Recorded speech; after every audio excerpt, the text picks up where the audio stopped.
নমস্কাৰ দৰ্শক সকল লিবাৰঅফিছ ইমপ্ৰেছত মাষ্টাৰ স্লাইড ডিজাইন সম্পৰ্কীয় স্পোকেন টিউটৰিয়েললৈ আদৰণি জনাইছো এই টিউটৰিয়েলত আমি স্লাইডত বেকগ্ৰাউণ্ড প্ৰয়োগ কৰা আৰু স্লাইডত লেআউট প্ৰয়োগ কৰা সম্পৰ্কে শিকিম ইয়াত আমি GNU বা লিনাক্স আৰু লিবাৰঅফিছ সুইট ভাৰ্চন 334 ব্যৱহাৰ কৰিছো বেকগ্ৰাউণ্ড বুলি ক'লে স্লাইডৰ বিষয়বস্তুৰ পিছফালে প্ৰয়োগ কৰা সকলোবোৰ ৰং আৰু এফেক্ট বুজায় LibreOffice Impressত বহুবোৰ বেকগ্ৰাউণ্ড অপচন আছে যিবোৰে ভাল প্ৰেজেন্টেচন তৈয়াৰ কৰাত আপোনাক সহায় কৰে আপুনি আনকি আপোনাৰ নিজা বেকগ্ৰাউণ্ডো তৈয়াৰ কৰি ল'ব পাৰে sampleimpress.odp নামৰ প্ৰেজেন্টেচনটো খুলক আমাৰ প্ৰেজেন্টেচনটোৰ কাৰণে এটা কাস্টম বেকগ্ৰাউণ্ড তৈয়াৰ কৰা যাওক আমি প্ৰেজেন্টেচনটোৰ সকলোবোৰ স্লাইডৰ ক্ষেত্ৰতে এই বেকগ্ৰাউণ্ডটো প্ৰয়োগ কৰিম এই বেকগ্ৰাউণ্ডটো তৈয়াৰ কৰিবলৈ আমি স্লাইড মাষ্টাৰ অপচন ব্যৱহাৰ কৰিম মাষ্টাৰ স্লাইডত প্ৰয়োগ কৰা যিকোনো হালসলনি প্ৰেজেন্টেচনটোৰ সকলোবোৰ স্লাইডতে প্ৰয়োগ হয় মেইন মেনুৰ পৰা ভিউত ক্লিক কৰক মাষ্টাৰ সিলেক্ট কৰক আৰু স্লাইড মাষ্টাৰত ক্লিক কৰক মাষ্টাৰ স্লাইড ওলাই আহে লক্ষ্য কৰক যে মাষ্টাৰ ভিউ টুলবাৰো দৃশ্যমান হৈ আছে ইয়াক আপুনি মাষ্টাৰ পেজ তৈয়াৰ কৰা ডিলিট কৰা আৰু ৰিনেম কৰাৰ বাবে ব্যৱহাৰ কৰিব পাৰে লক্ষ্য কৰক দুখন স্লাইড এতিয়া প্ৰদৰ্শিত হৈছে এয়া হৈছে এই প্ৰেজেন্টেচনটোত ব্যৱহাৰ কৰা দুটা master page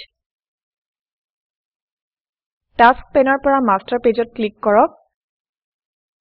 Used in this presentation ফিল্ডে এই প্ৰেজেন্টেচনত ব্যৱহাৰ হোৱা মাষ্টাৰ স্লাইড প্ৰদৰ্শন কৰে মাষ্টাৰ স্লাইড টেমপ্লেটৰ দৰে ইয়াত আপুনি ফৰমেটিং প্ৰেফাৰেন্স সেট কৰিব পাৰে যিবোৰ পিছত প্ৰেজেন্টেচনৰ সকলোবোৰ স্লাইডত প্ৰয়োগ হৈ যায় প্ৰথমতে স্লাইডছ পেনৰ পৰা স্লাইড 1 সিলেক্ট কৰক এই প্ৰেজেন্টেচনত এটা বগা বেকগ্ৰাউণ্ড প্ৰয়োগ কৰা যাওক মেইন মেনুৰ পৰা ফৰমেট ক্লিক কৰক আৰু তাৰ পিছত পেজত ক্লিক কৰক পেজ সেটআপ ডায়লগ বক্সটো ওলাই আহে বেকগ্ৰাউণ্ড টেবত ক্লিক কৰক ফিল ড্ৰপ ডাউন মেনুৰ পৰা বিটম্যাপ অপচন সিলেক্ট কৰক অপচনৰ তালিকাৰ পৰা ব্লেংক সিলেক্ট কৰক আৰু OKত ক্লিক কৰক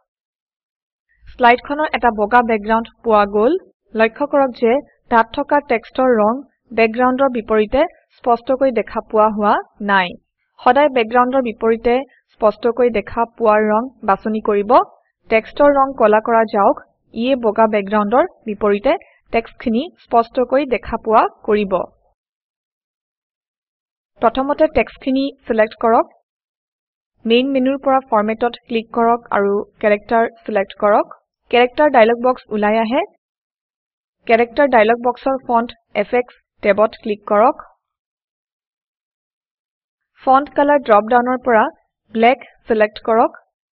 OKত ক্লিক কৰক টেক্সটখিনিৰ ৰং এতিয়া কলা হৈ পৰিল এতিয়া স্লাইডত এটা ৰং প্ৰয়োগ কৰা যাওক স্লাইডখনত ৰাইট ক্লিক কৰি কনটেক্সট মেনু উলিয়াওক আৰু স্লাইডত ক্লিক কৰক আৰু তাৰ পিছত পেজ সেটআপত ক্লিক কৰক ফিল ড্ৰপ ডাউন মেনুৰ পৰা কালাৰ অপচন সিলেক্ট কৰক ব্লু 8 সিলেক্ট কৰি OKত ক্লিক কৰক লক্ষ্য কৰক যে আমি সিলেক্ট কৰা পাতল নীলা ৰং স্লাইডখনত প্ৰয়োগ হৈছে এই টিউটৰিয়েলটো ইয়াতে ৰাখি এই এছাইনমেণ্টটো কৰক এখন নতুন মাষ্টাৰ স্লাইড তৈয়াৰ কৰক আৰু বেকগ্ৰাউণ্ড হিচাপে ৰঙা ৰং প্ৰয়োগ কৰক এতিয়া এই প্ৰেজেন্টেচনত অন্যান্য ডিজাইন এলিমেন্টছ কেনেকৈ যোগ দিব পাৰি সেই বিষয়ে শিকা যাওক উদাহৰণ হিচাপে আপোনাৰ প্ৰেজেন্টেচনত এটা লোগো যোগ দিব পাৰে আপোনাৰ স্ক্ৰিনৰ তলত থকা বেসিক শেপছ টুলবাৰলৈ মন কৰক আপুনি ইয়াক বিভিন্ন ধৰণৰ প্ৰাথমিক আকাৰ যেনে বৃত্ত চতুৰ্ভুজ আয়তক্ষেত্ৰ ত্ৰিভুজ আৰু উপবৃত্ত আঁকিবলৈ ব্যৱহাৰ কৰিব পাৰে স্লাইডখনৰ টাইটেল এৰিয়াত এটা আয়তক্ষেত্ৰ অঁকা যাওক বেসিক শেপছ টুলবাৰৰ পৰা ৰেক্টেংগলত ক্লিক কৰক এতিয়া কাৰ্সাৰডাল স্লাইডৰ ওপৰৰ বাওকোণৰ টাইটেল এৰিয়ালৈ লৈ যাওক আপুনি কেপিটেল I আখৰৰ সৈতে এটা যোগ চিহ্ন দেখা পাব লেফ্ট মাউস বাটনত টিপি ধৰি থাকি এটা সৰু আয়তক্ষেত্ৰ আঁকক এতিয়া মাউস বাটন এৰি দিয়ক আপুনি এটা আয়তক্ষেত্ৰ অঙ্কন কৰিলে আয়তক্ষেত্ৰটোত 8টা হ্যান্ডেল লক্ষ্য কৰক হ্যান্ডেল বা কন্ট্ৰোল পইণ্ট হৈছে সিলেক্ট কৰা বস্তুৰ কাষত দেখা দিয়া নীলা ৰঙৰ সৰু বৰ্গক্ষেত্ৰ আয়তক্ষেত্ৰটোৰ আকাৰ সৰু ডাঙৰ কৰিবলৈ আমি এই কন্ট্ৰোল পইণ্ট বিলাক ব্যৱহাৰ কৰিব পাৰো যেতিয়া আপুনি এই কন্ট্ৰোল পইণ্ট বিলাকৰ ওপৰত আপোনাৰ কাৰ্সাৰ হোভাৰ কৰে কাৰ্সাৰডাল দুইমুখীয়া কাঁড় চিনলৈ সলনি হৈ যায় ইয়ে বেসিক শেপৰ আকাৰ সৰু ডাঙৰ কৰিবলৈ কোন দিশত কন্ট্ৰোল পইণ্ট টনা আজুৰা কৰিব পাৰি সেইটো সুচাই টাইটেল এৰিয়া সম্পূৰ্ণ ঢাকি পেলোৱাকৈ আয়তক্ষেত্ৰটোৰ আকাৰ ডাঙৰ কৰা যাওক আমি এই শেপ বিলাকো ফৰমেট কৰিব পাৰো কনটেক্সট মেনু চাবলৈ আয়তক্ষেত্ৰটোত ৰাইট ক্লিক কৰক আয়তক্ষেত্ৰটো মডিফাই কৰিবলৈ ইয়াৰ পৰা বিভিন্ন অপচন বাছনি কৰিব পাৰে এৰিয়াত ক্লিক কৰক এৰিয়া ডায়লগ বক্স ওলাই অহা দেখা যায় ফিল্ডৰ ড্ৰপ ডাউন মেনুত কালাৰ বাছনি কৰক মেজেন্টা 4 বাছনি কৰক আৰু OKত ক্লিক কৰক আয়তক্ষেত্ৰটোৰ ৰং সলনি হৈ গল আয়তটোৱে এতিয়া টেক্সটখিনি ঢাকি পেলালে টেক্সটখিনি দেখা পোৱা কৰিবলৈ প্ৰথমে আয়তটো সিলেক্ট কৰক এতিয়া ৰাইট ক্লিক কৰি কনটেক্সট মেনু উলিয়াওক এৰেঞ্জত ক্লিক কৰক আৰু তাৰ পিছত সেন্ড টু বেক ইয়াত ক্লিক কৰক টেক্সটখিনি আকৌ দেখা পোৱা গল ইয়াত আয়তটো টেক্সটৰ পিছফাললৈ গুচি গল টাস্ক পেনত মাষ্টাৰ পেজৰ প্ৰিভিউত ক্লিক কৰক ৰাইট ক্লিক কৰক আৰু apply to all slides select কৰক ক্লোজ মাষ্টাৰ ভিউ বাটনত ক্লিক কৰি মাষ্টাৰ ভিউ বন্ধ কৰক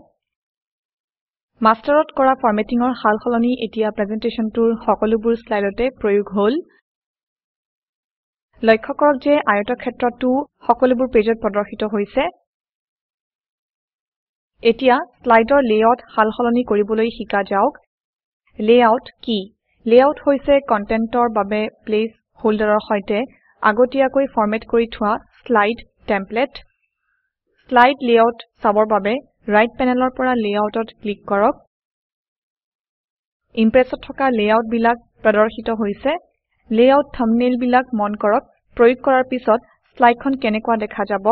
থাম্বনেইলে তাৰ এটা ধাৰণা দিয়ে টাইটেল আৰু 2 কলমৰ লেআউট 3 কলমৰ লেআউট আৰু এনে ধৰণৰ বিভিন্ন লেআউট আছে ইয়াৰ উপৰি খালী লেআউটটো আছে আপোনাৰ স্লাইডত ব্ল্যাঙ্ক লেআউট এটা প্ৰয়োগ কৰিব পাৰি আৰু তাৰ পিছত আপোনাৰ নিজা লেআউট তৈয়াৰ কৰিব পাৰি এখন স্লাইডত লেআউট প্ৰয়োগ কৰা যাওক পটেনশিয়েল অল্টাৰনেটিভছ নামৰ স্লাইডখন সিলেক্ট কৰক আৰু সকলোবোৰ টেক্সট ডিলিট কৰক এতিয়া সোঁফালৰ লেআউট পেনৰ পৰা title to content over content select কৰক এই স্লাইডখনত এতিয়া তিনিটা টেক্সট বক্স আৰু এটা টাইটেল এৰিয়া পোৱা গল লক্ষ্য কৰক যে আমি মাষ্টাৰ পেজ ব্যৱহাৰ কৰি সুমাই থোৱা আয়তক্ষেত্ৰটো এতিয়াও দেখা পোৱা হৈ আছে এই আয়তটো কেৱল মাষ্টাৰ স্লাইড ব্যৱহাৰ কৰিহে এডিট কৰিব পাৰি মাষ্টাৰ স্লাইডৰ সেটিংয়ে স্লাইডত কৰা ফৰমেটিংৰ হালসলনি বা লেআউটৰ প্ৰয়োগক নাইকিয়া কৰি নিজৰ সেটিং প্ৰয়োগ কৰে এই বক্স বিলাকত কন্টেন্ট ভৰ্তি কৰা যাওক প্ৰথম টেক্সট বক্সত টাইপ কৰক strategy 1 PRO: low cost slow action দ্বিতীয় টেক্সট বক্সত টাইপ কৰক strategy 2 high cost PRO: fast action তৃতীয় টেক্সট বক্সত টাইপ কৰক due to lack of funds strategy 1 is better একেদৰে আপুনি আপোনাৰ প্ৰেজেন্টেচনৰ সৈতে ভালকৈ মিলা লেআউট টাইপ বাছনি কৰিব পাৰে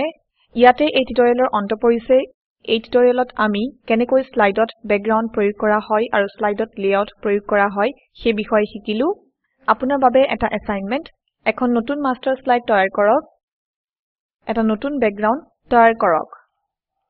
layout title content over content ইয়ালৈ সলনি কৰক মাষ্টাৰ স্লাইডত লেআউট প্ৰয়োগ কৰিলে কি ঘটে সেইটো পৰীক্ষা কৰক এখন নতুন স্লাইড ভৰাওক আৰু এটা ব্ল্যাঙ্ক লেআউট প্ৰয়োগ কৰক টেক্সট বক্স ব্যৱহাৰ কৰক আৰু ইয়াত কলম যোগ দিয়ক টেক্সট বক্স বিলাক ফৰমেট কৰক এই বক্স বিলাকক টেক্সট ভৰ্তি কৰক